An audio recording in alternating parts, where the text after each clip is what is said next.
नमस्कार दोस्तों, कैसे हैं आप सभी का मैं आपके मंच the success point at the rate पे एक बार फिर से शानदार महत्वपूर्ण एमसीक्यू क्वेश्चन की श्रृंखला में आपका स्वागत करता हूं।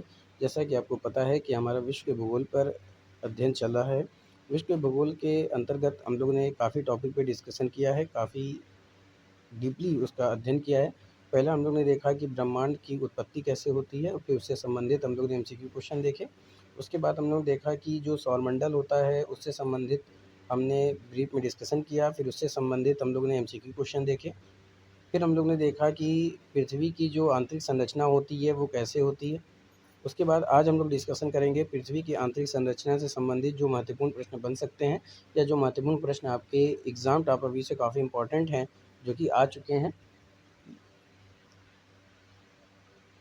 आप लोग ज़्यादा से ज़्यादा चैनल को सब्सक्राइब कीजिए, बेल आइकन ऑन कर दीजिए ताकि नोटिफिकेशन मिलती रहे। ज़्यादा से ज़्यादा लोगों को शेयर कीजिए, लाइक कीजिए, कमेंट में ज़रूर बताएं कि वीडियो आपको कैसी लगती है। The success point at the rate पूरे जोर शोर से लगा हुआ है कि आपको आपके लक्ष्य तक पहुंचाया जा सके दोस्तों। तो the success point at the rate से जुड़ के देखिए, आपको कभी भी निराशा नहीं मिलेगी। चलिए शुरू करते हैं। तो शानदार महत्वपूर्ण प्रश्नों पर आइए देखते हैं कि आज का पहला प्रश्न क्या कह रहा है। तो आज का पहला प्रश्न है दोस्तों कि भूकंप के लिए जिम्मेदार पृथ्वी की प्लेट कौन सी है। आपके ऑप्शन है पृथ्वी की पपड़ी, पृथ्वी का आवरण, पृथ्वी का आंतरिक कोर या उपयुक्त में से कोई नहीं। आपको बताना है कि भूकंप के लिए जिम्मेदार पृथ्वी की प्लेट कौन सी है।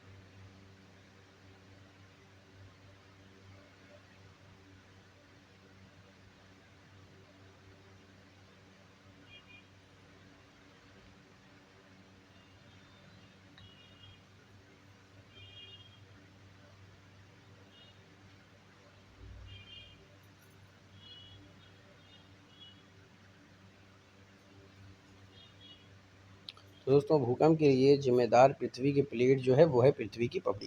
तो ऑप्शन आपका कौन सा राइट हो जाएगा? ए राइट हो जाएगा। तो A is the right answer for this question. अगले प्रश्न की तरफ चलते हैं। अगला प्रश्न कह रहा है कि 1900 माफ़ कीजिएगा 1596 में किसने अपनी रचना थियारस जियोग्राफिक्स में सुझाव दिया कि पृथ्वी के महाद्वीप हमेशा अपनी वर्तमान स्थिति में स्थित नहीं थे। प्रश्न एक बार फिर से, 1596 में किसने अपनी रचना थियारस जियोग्राफिक्स में सुझाव दिया था कि पृथ्वी के महाद्वीप हमेशा अपनी वर्तमान स्थिति में स्थित नहीं थे। आपके ऑप्शन है Dan Peter McKenzie, George Cuvier, Louis Agassiz, चौथा है अब्राहम आर्टेलियस। तो फटाफट से कमेंट में उत्तर कीजिए कि इसका सही उत्तर क्या होगा।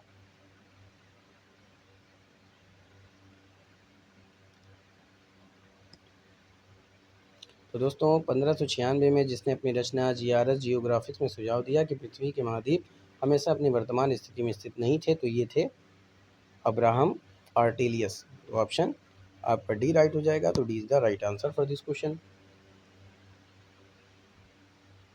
चलिए आगे प्रश्न की तरफ चलते हैं। अगला प्रश्न है, पृथ्वी के ऊपरी मेंटल का अत्यधिक चिपचिपा यांत्रिक रूप से कमजोर और लचीला क्षेत्र कहलाता है। स्थल मंडल, स्टेनोस्फियर, मोनोस्फियर या फिर बहिमंडल।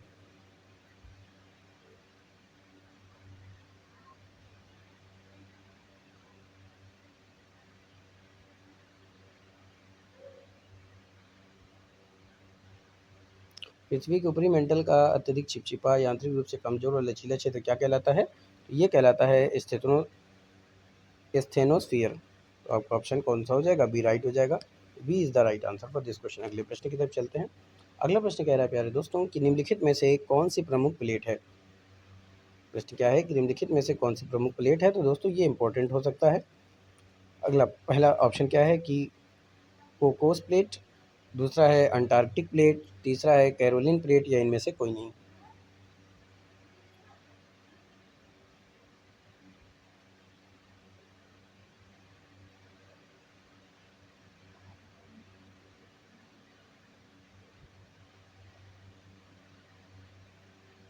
तो निम्नलिखित में से जो प्रमुख प्लेट है वो कौन सी प्लेट है? तो वो है आपका अंटार्कटिक प्लेट। कौन सा ऑप्शन हो जाएगा? Antarctic plate. बात समझ में आ रही है?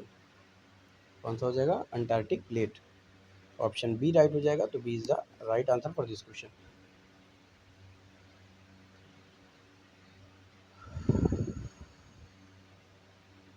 दोस्तों अंटार्कटिक प्लेट को ही विवर्तनिक प्लेट के नाम से भी जाना जाता है। चलिए आगे चलते हैं। अगला प्रश्न है कि पैसिफिक रिंग ऑफ फायर किससे संबंधित है? आपके ऑप्शन है तेल के कुएं में लगी आग से, ऊष्मीय शक्ति संयंत्र से, ज्वालामुखी और भूकंप से, या फिर वन की आग से। पैसिफिक रिंग ऑफ फायर किससे संबंधित है?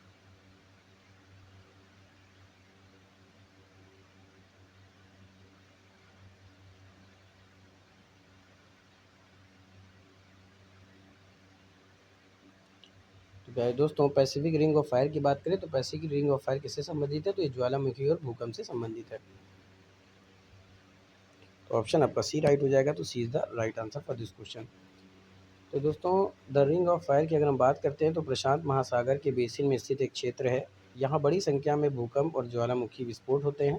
यह एक घोड़े की नाल के आकार में लगभग 40,000 किलोमीटर में फैला हुआ है। इसमें समुद्री खाइयाँ, ज्वालामुखी आर्क और ज्वालामुखी बेल्ट और प्लेट गति की एक सतत श्रृंखला है। दुनिया के 75% से अधिक सक्रिय और निष्क्रिय ज्वालामुखी इसी जगह आते हैं। The ring of fire plate विवर्तनिक का प्रत्यक्ष परिणाम है। चलिए आगे चलते हैं।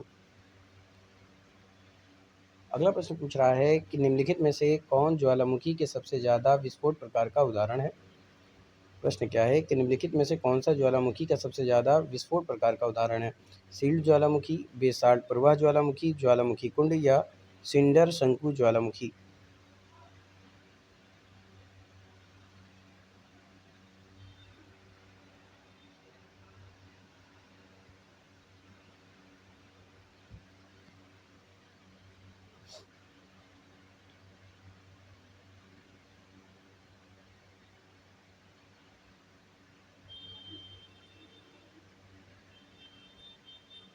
तो दोस्तों निम्नलिखित में से जो ज्वालामुखी के सबसे ज़्यादा विस्फोट प्रकार का उदाहरण है वो है ज्वालामुखी कुंड। तो ऑप्शन सी राइट हो जाएगा। तो C is the right answer for this question. ज्वालामुखी कुंड की बात करें तो ये पृथ्वी पर पाए जाने वाले सबसे अधिक विस्फोटक ज्वालामुखी हैं। आमतौर पर ये इतने विस्फोटक होते हैं कि जब इनमें विस्फोट होता है तब ये ऊंचा ढांचा बनाने के बजाय स्वयं नीचे धंस जाते हैं। धंसे हुए विध्वंस गर्त की ज्वालामुखी कुंड कहलाते हैं, या फिर इसे कैलडेरस कहा जाता है। चलिए आगे चलते हैं। अगला प्रश्न है कि पृथ्वी की सतह पर सेलों के टूटने से कौन सी क्रिया होती है? प्रश्न एक बार फिर से, पृथ्वी की सतह पर सेलों के टूटने से कौन सी क्रिया होती है? तो ये भी इम्पोर्टेंट क्वेश्चन है। आपके ऑप्शन है अपरदन, अपक्षय, संघर्ष, अपघर्षण। फटाफट से कमेंट में उत्तर कीजिए कि सही उत्तर क्या होगा।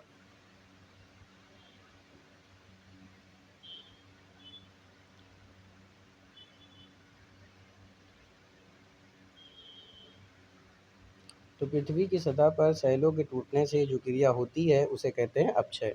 तो ऑप्शन आपका बी राइट हो जाएगा। तो B is the right answer for this question. अगले प्रश्न की तरफ चलते हैं। अगला प्रश्न क्या पूछ रहा है? तो अगला प्रश्न पूछ रहा है प्यारे दोस्तों, पृथ्वी की पपड़ी में मुख्य रूप से शामिल है। पृथ्वी की पपड़ी में मुख्य रूप से शामिल है। आपके ऑप्शन है बॉक्साइट, मैग्नीज, सिलिका, आयरन।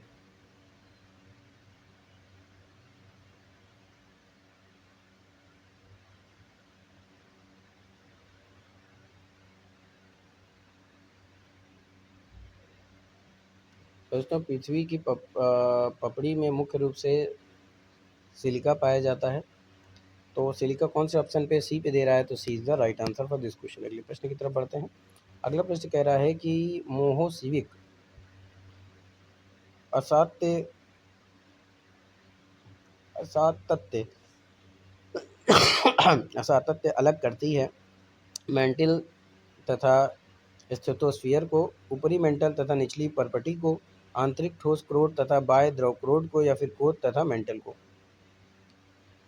ये भी इम्पोर्टेंट क्वेश्चन हो सकता है। मोहोसिविक असातत्य अलग करती है। तो दोस्तों ये अलग करती है ऊपरी मेंटल तथा निचली परपटी को। तो ऑप्शन आपका बी राइट हो जाएगा। तो B is the right answer for this question. अगले प्रश्न की तरफ चलते हैं। अगला प्रश्न क्या कह रहा है? अगला प्रश्न कह रहा है कि गुटेनबर्ग असंबद्धता विलग करती है, यानी अलग करती है, ऊपरी मेंटल को निचले मेंटल से, क्रस्ट को ऊपरी मेंटल से, निचली मेंटल को बाह्य कोर से, या फिर बाह्य कोर को आंतरिक कोर से। ये भी इम्पोर्टेंट क्वेश्चन है।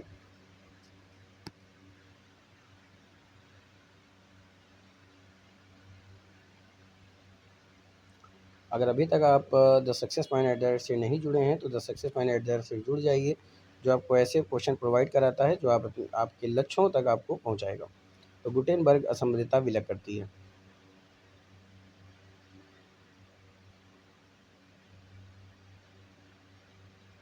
तो ये अलग करती है निचले मेंटल को बाय कोर से। तो ऑप्शन आपका कौन सा राइट हो जाएगा? सी राइट हो जाएगा। तो C is the right answer for this question. अगला प्रश्न, महाद्वीप अलग कैसे हुए? आपके ऑप्शन है विवर्तनिक क्रिया से, ज्वालामुखी के फूटने से, चट्टानों के वलन और पेंशन से, या फिर उपर्युक्त सभी के द्वारा।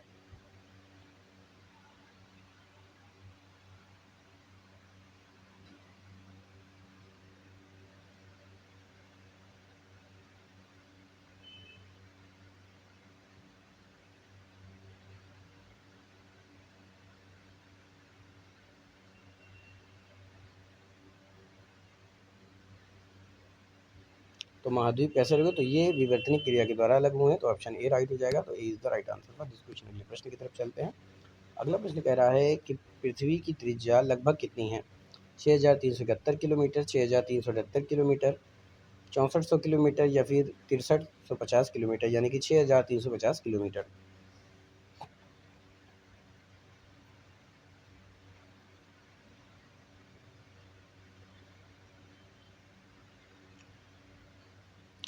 तो पृथ्वी की त्रिज्या की बात करें तो पृथ्वी की त्रिज्या होती है 6,371 किलोमीटर। तो ऑप्शन ए राइट। तो A is the right answer for this question. अगला प्रश्न, अगले प्रश्न की तरफ बढ़ने से पहले गुजारिश है कि आप मेरे चैनल को सब्सक्राइब करें। अगर आप नए विजिटर हैं तो आप मेरे चैनल को सब्सक्राइब करें, बेल आइकन ऑन करें ताकि कोई भी नोटिफिकेशन आपको पहले मिलती रहे। चलिए शुरू करते हैं। अगला प्रश्न, पृथ्वी की आंतरिक स्थिति को जानने के लिए वैज्ञानिक कौन सी परियोजनाओं पर काम कर रहे हैं? आपका ऑप्शन है गहरी खुदाई परियोजना और जलवायु अध्ययन परियोजना, दूसरा है गहरे समुद्र में प्रवेधन परियोजना और समन्वित महासागरीय प्रवेधन परियोजना, तीसरा है ग्रहों का अन्वेषण और ज्वालामुखी अध्ययन परियोजना, चौथा है खनिज खोज परियोजना और सतह जल अध्ययन परियोजना। तो पृथ्वी की आंतरिक स्थिति को जानने के लिए वैज्ञानिक कौन सी परियोजना पर काम कर रहे हैं? आपका यही क्वेश्चन है, तो सही उत्तर का चयन करें। दोस्तों, पृथ्वी की आंतरिक स्थिति को जानने के लिए वैज्ञानिक कौन सी परियोजना पर काम कर रहे हैं? तो ये गहरे समुद्र में प्रवेधन परियोजना और समन्वित महासागरीय प्रवेधन परियोजनाओं पर काम कर रहे हैं। तो ऑप्शन कौन सा राइट हो जाएगा? बी राइट हो जाएगा। B is the right answer for this question. अगला प्रश्न, ज्वालामुखी उद्गार से निकला मैग्मा किस बात का संकेत देता है? आपके ऑप्शन है यह स्पष्ट करता है कि यह कितनी गहराई से निकला है, दूसरा है यह कभी भी गहराई से निकलता है, तीसरा यह ज्ञात नहीं होता कि यह कितनी गहराई से निकलता है, चौथा यह हमेशा सतह पर रहता है। तो कौन सा ऑप्शन सही है? कमेंट में ज़रूर बताएं।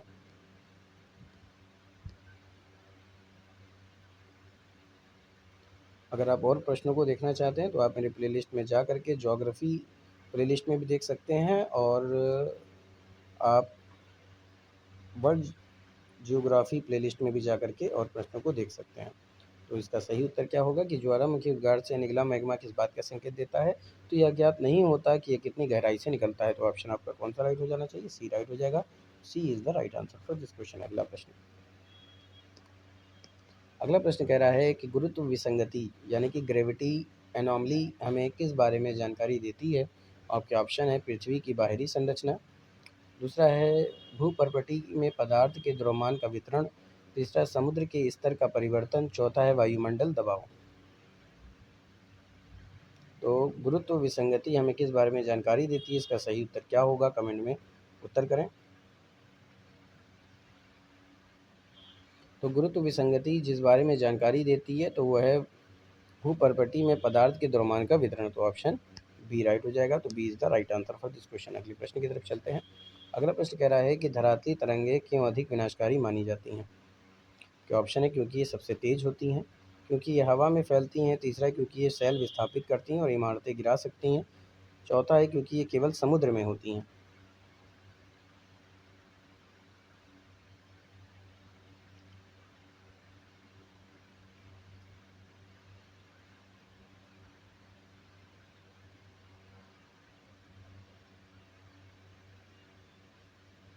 तो धरातली तरंगें क्यों अधिक विनाशकारी होती, क्योंकि ये सेल विस्थापित करती हैं और इमारतें गिरा सकती हैं। तो ऑप्शन आपका सी राइट हो जाएगा। तो C is the right answer for this question. अगले प्रश्न की तरफ चलते हैं। अगला प्रश्न क्या है? तो अगला प्रश्न है कि कौन सा भूकंप है जो मुख्य रूप से भ्रंशतल के किनारे चट्टानों के सरक जाने के कारण उत्पन्न होता है? तो ये तो इम्पोर्टेंट क्वेश्चन है ही। कौन सा भूकंप मुख्य रूप से भूतल के किनारे चट्टानों के सरक जाने के कारण उत्पन्न होता है? आपका ऑप्शन है ज्वालामुखी जन्य भूकंप, दूसरा है विवर्तनिक भूकंप, तीसरा है नियात भूकंप, चौथा है विस्फोट भूकंप।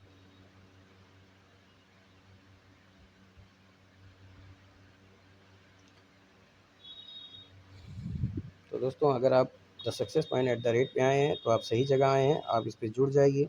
आपको उन महत्वपूर्ण प्रश्नों को देखने को मिलेंगे जो आपको आपके लक्ष्य तक पहुंचाएगा, चाहे वो किसी भी विभाग के कॉम्पिटिटिव एग्जाम हो। तो कौन सा भूकंप मुख्य रूप से भूतल के किनारे चट्टानों के सरक जाने के कारण उत्पन्न होता है? तो ये होता है विवर्तनिक भूकंप। तो आपका ऑप्शन बी राइट हो जाएगा। B is the right answer for this question. अगले प्रश्न की तरफ चलते हैं।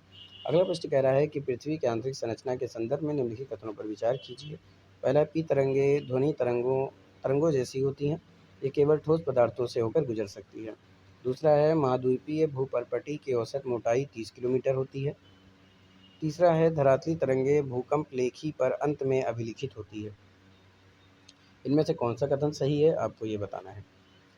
कूट है केवल पहला और तीसरा, केवल दूसरा और तीसरा, केवल तीसरा या फिर केवल दूसरा।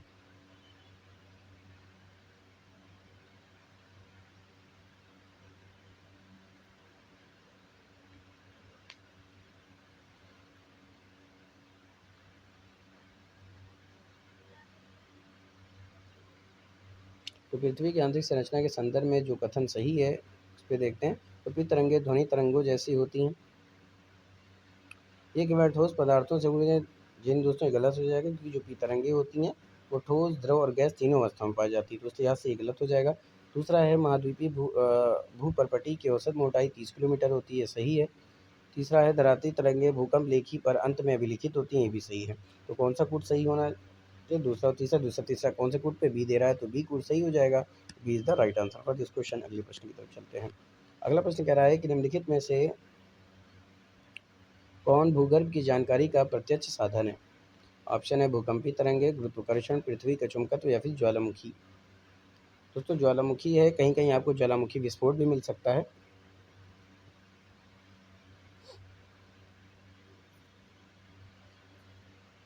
तो निम्नलिखित में से कौन भूगर्भ की जानकारी का प्रत्यक्ष साधन है?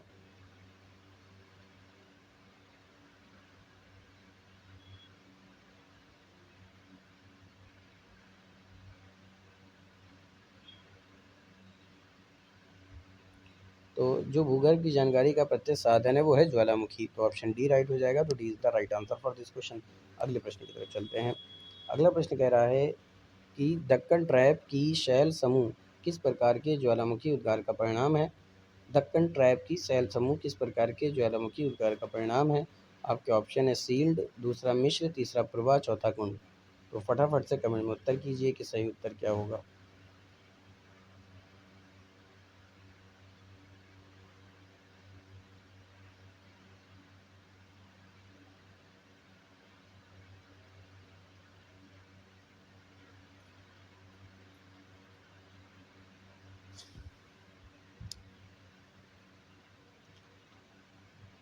तो दक्कन ट्रैप की शैल समूह जिस प्रकार के ज्वालामुखी उद्गार का परिणाम है वो है प्रवाह। तो ऑप्शन आपका सी राइट हो जाएगा। तो C is the right answer for this question. अगला प्रश्न, निम्न में से कौन सी भूकंप तरंगे चट्टानों में संकुचन और फैलाव लाती हैं? आपके ऑप्शन है पी तरंगे, एस तरंगे, धरातली तरंगे या उपर्युक्त में से कोई नहीं।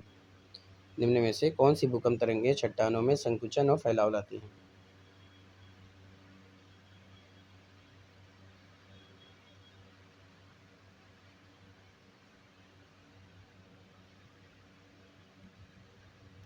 तो जो भूकंप तरंगे चट्टानों में संकुचन और फैलाव लाती हैं वो है पी तरंगे। तो ऑप्शन आपका ए राइट हो जाएगा। तो A is the right answer for this question. अगले प्रश्न की तरफ चलते हैं। अगला प्रश्न क्या कह रहा है? अगला प्रश्न कह रहा है कि भूकंप विज्ञान हमें पृथ्वी के आंतरिक भाग की उत्पत्ति और तीव्रता को समझने में मदद करता है। भूकंपी तरंगों के संबंध में निम्नलिखित कथनों पर विचार करना है। तो पहला कह रहा है कि सभी भूकंपी तरंगे यांत्रिक तरंगे हैं और उन्हें प्रसारित होने के लिए माध्यम की आवश्यकता होती है।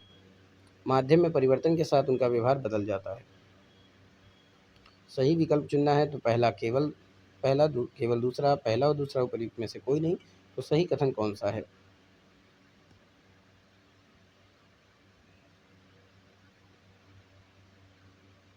तो भूकंप विज्ञान की अगर हम बात करते हैं तो पृथ्वी के आंतरिक भाग की उत्पत्ति और तीव्रता को समझने में मदद करता है।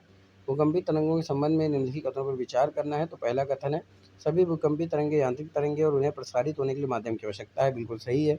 दूसरा है, माध्यम में परिवर्तन के साथ उनका व्यवहार भी बदल जाता है।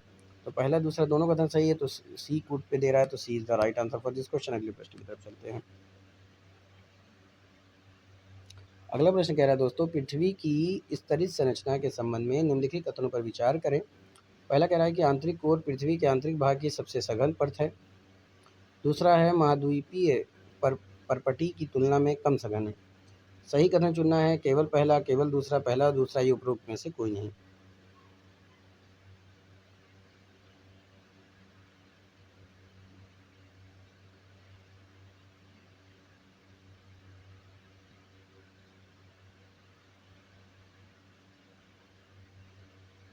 तो दोस्तों, आंतरिक कोर पृथ्वी के आंतरिक भाग की सबसे सघन परत है। सही है। महाद्वीपीय परपटी की तुलना में कम सघन है, ये भी सही है। तो कौन सा कूट सही हो जाएगा, पहला और दूसरा। तो पहला दूसरा तीसरे सी पे दे रहा है, तो C is the right answer for this question. अगले प्रश्न की तरफ चलते हैं। अगला प्रश्न क्या है, तो अगला प्रश्न है कि पृथ्वी के गुरुत्वाकर्षण बल के संबंध में निम्नलिखित कथनों पर विचार करना है। पहला कथन कह रहा है कि सतह पर विभिन्न अक्षांशों पर गुरुत्वाकर्षण बल समान नहीं होता। दूसरा कह रहा है गुरुत्वाकर्षण बल ध्रुवों के पास अधिक तथा भूमध्य रेखा पर कम होता है। तो गलत कथन चुनना है। तो कौन सा गलत कथन है, पहला, दूसरा, पहला और दूसरा दोनों, या इनमें से कोई नहीं।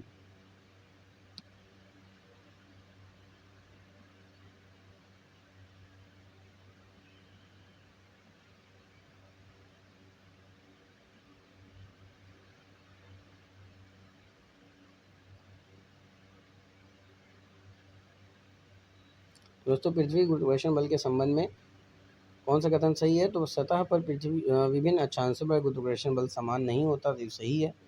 दूसरा कह रहा है गुरुत्वाकर्षण बल ध्रुवों के पास अधिक तथा भूमध्य रेखा पर कम होता है, तो ये बात भी सही है। दोनों कथन सही हैं, तो गलत कथन चुनना है। तो क्या हो जाएगा, इनमें से कोई नहीं। तो ऑप्शन डी राइट हो जाएगा। तो D is the right answer for this question. अगले प्रश्न की तरफ बढ़ते हैं। अगला प्रश्न कह रहा है कि निम्नलिखित में से कौन सा कथन भूकंप तरंगों द्वारा छाया क्षेत्र विकसित करने का सबसे उपयुक्त कारण है। कौन सा कथन है जो भूकंप तरंगों के द्वारा छाया क्षेत्र विकसित करने का सबसे उपयुक्त साधन है या उपयुक्त कारण है। माफ कीजिएगा, उपयुक्त कारण है। तो आपका पहला ऑप्शन क्या है कि छाया क्षेत्र में सामग्री की संरचना अभेद्य है। दूसरा है, काय तरंगे यानी कि पी और एस तरंगे जब एक माध्यम से दूसरे माध्यम में गुजरती हैं तो स्नेल के नियम का पालन करती हैं और इस प्रकार पथ से विक्षेपित हो जाती हैं। तीसरा कह रहा है कि द्वितीयक तरंगे तरल माध्यम यानी बाहरी कोर से होकर नहीं गुजरती। तो ऑप्शन आपका कौन सा सही होना चाहिए।